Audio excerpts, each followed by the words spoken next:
Commercial real estate investing can seem like, and honestly be, a pretty tricky business. Done correctly, it takes a lot of time, a lot of money, a lot of knowledge, and a lot of risk, but it doesn't have to. There are two overarching forms of real estate investing that we'll discuss today. One is popularly known as active, and the other is passive. So we like to think of it this way. Active real estate investing is DIY. It's do it yourself. Go out there and make the deal happen. And passive real estate investing is done for you. That's the mailbox money that everyone's chasing after. Let's take a look at both and try to determine which is best for you before you make one of the biggest and possibly best financial commitments of your life.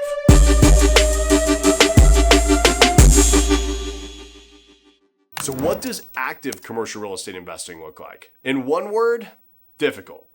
The active commercial real estate investor must be or become a professional. You have to be a professional real estate developer, investor, etc. There are simply too many pitfalls, far too many details, and so many legal and financial hazards that confront the real estate investor for that person to not be a professional in his or her field and in his or her particular market. Hundreds of hours of specific study, professional licensing, hundreds of hours more of studying your particular market, and finally the constant full-time search for acceptable and profitable deals. I mean, I've been doing this for over 8 years now, and we just started investing really on our own about 3 years ago. So think about that. 5 years before I was comfortable, even as a real estate professional, investing and developing commercial real estate. So yeah, it's a little difficult. Now, all that said, it's certainly not impossible to become an active real estate investor, but I think it's wise to see the path ahead of you. And there are many different ways to enter the market on your own, including via ground-up development. Check out this video here, which is definitely the most difficult. Value-add investing, or BRRRR, which we've talked about. Check out that video here. And the use of triple net stabilized assets. Check out this video, which we'll also leave all of those in the comments below so you can keep watching this one. And that's just to name a few of the potential ways that you can invest in commercial real estate. So maybe you have a full-time job, you're not interested in becoming a real estate professional, and active investing seems like too much of a hassle, but you still want to invest in commercial real estate deals. So what is an investor supposed to do? Well, here is the answer for you. What does passive commercial real estate investing look like? It's not always sitting back on your couch doing nothing, but it kind of can be. I would never categorize any real estate investment strategy as easy, but passive commercial real estate investing, when you are working with a reliable, smart, and above all ethical operator or GP or developer, probably comes closest to that definition.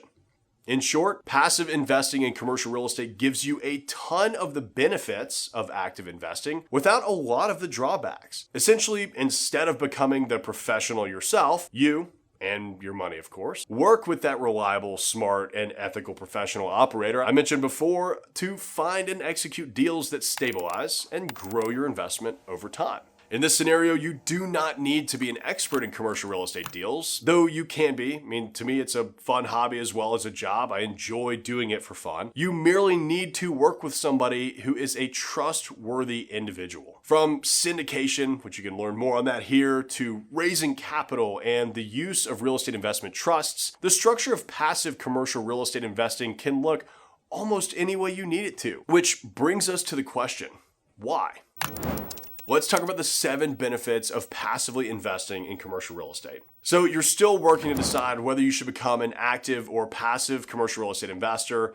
And I'm not gonna lie, in my years of professional experience, passive real estate investing, when done right, is a far superior opportunity for most investors. Whenever I've got buddies that only invest in other developers as limited partners, to me, those are the guys that have made it, or girls that have made it, right? Because they're giving somebody else their money and making that person go work to build it while they get to go to the beach. As a passive investor, you will not only receive passive income and appreciation from the property, but you also get all of the tax benefits, stronger buying power, and more. And maybe most importantly, passive investors experience a lot less headaches and hassles. Here are just a few of the benefits of passively investing in commercial real estate. Number 1, increased buying power through leverage.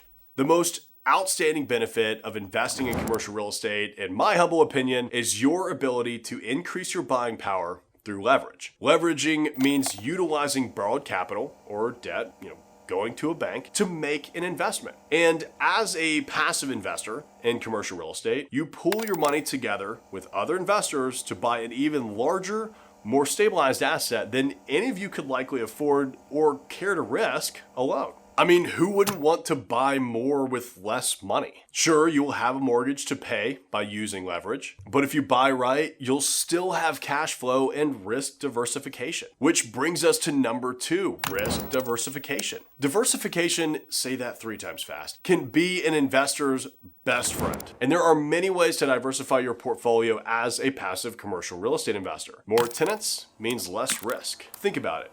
If you have a single family home and your tenant moves out, you now have a 100% vacancy rate. However, if you are a partner in a 50-unit multifamily complex and one tenant moves out, you won't hardly notice the impact on your bottom line. In fact, 10, 20, 30% of the tenants could move out before you really even start to notice anything. And if you're investing with an established real estate operator, you'll be able to select which asset type, where the asset is located, and proposed project types for all of the investments you'd like to make. There's nearly an unlimited amount of different types of passive investments that you can make in the commercial real estate realm. Number 3, forced appreciation.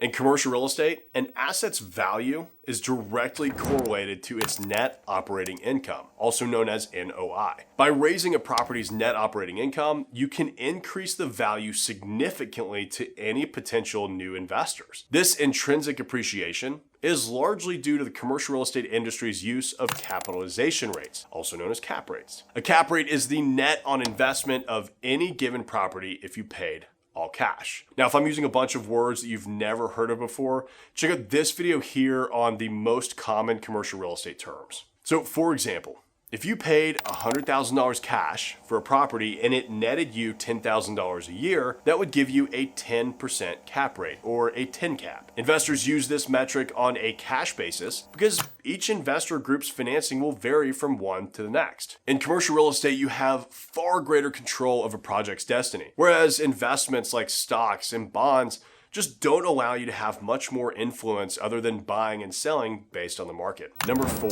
investing with seasoned professionals. If you don't know what you're doing, find someone who does. That statement rings true for just about anything in life. If you're looking to passively invest in commercial real estate, you're going to be placing that capital, hopefully, with a group that has an outstanding track record and an experienced team. Not only will investing with seasoned professionals reduce your risk as a passive real estate investor, but you will also be able to learn how these deals are operated if you're so inclined. I know many commercial real estate developers and syndicators that started their career by investing with and learning from an already established group. It's so much better to learn and make money than it is to learn and lose a whole bunch of it.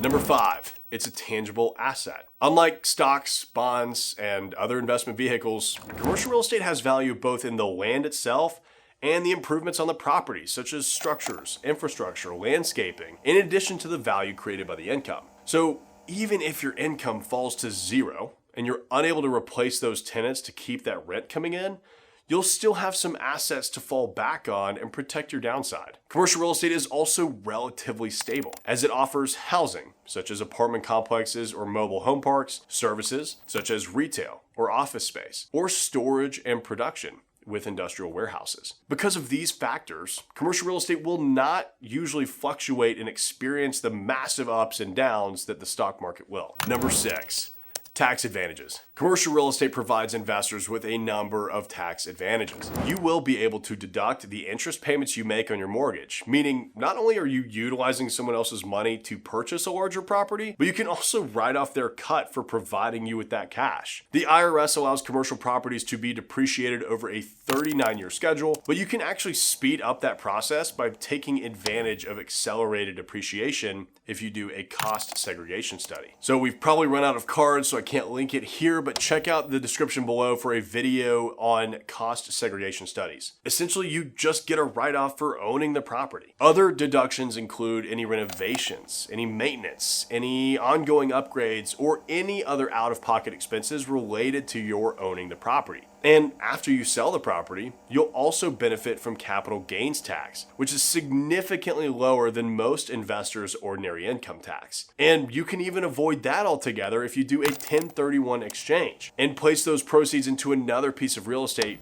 and just not pay taxes at all. Number 7, passive income. Passive income is the entire reason you're here, right? The most beautiful part of investing in commercial real estate is the passive income opportunity. You place your capital into a deal and let that capital work for you. If you're watching this video, chances are good that financial freedom is one of your goals. To be able to take that trip whenever you feel like it. To buy that new car, to never wake up in the middle of the night worried about paying your bills again. And not only will passive income help you reach that point of stability in your life, it's taxed differently than ordinary income. So your path to building that wealth is accelerated. Now for some important questions you should ask before you begin investing passively. I think it's fair to say that we've established the benefits of passive over active commercial real estate investing. So what next? What questions should you, as the investor, be asking yourself in order to make sure your investment is handled well? When investing your capital into any venture, whether with a money manager or passively in commercial real estate, you should be asking as many questions as you possibly can to ensure that you fully understand the deal. If you have any other questions outside of what we are about to address, leave me a comment below and we'll get back to you. Number 1, is the operator investing personally? Simple. What is the promoter's stake in the deal? Are they putting their own capital into it? Are they placing at least their minimum ask? If a real estate operator is looking to raise capital for their deal on a $100,000 minimum investment, they better be putting at least that much capital into the project. Now, every operator will vary from case to case, but if they're not putting the minimum into the investment, you should probably look at that as a red flag.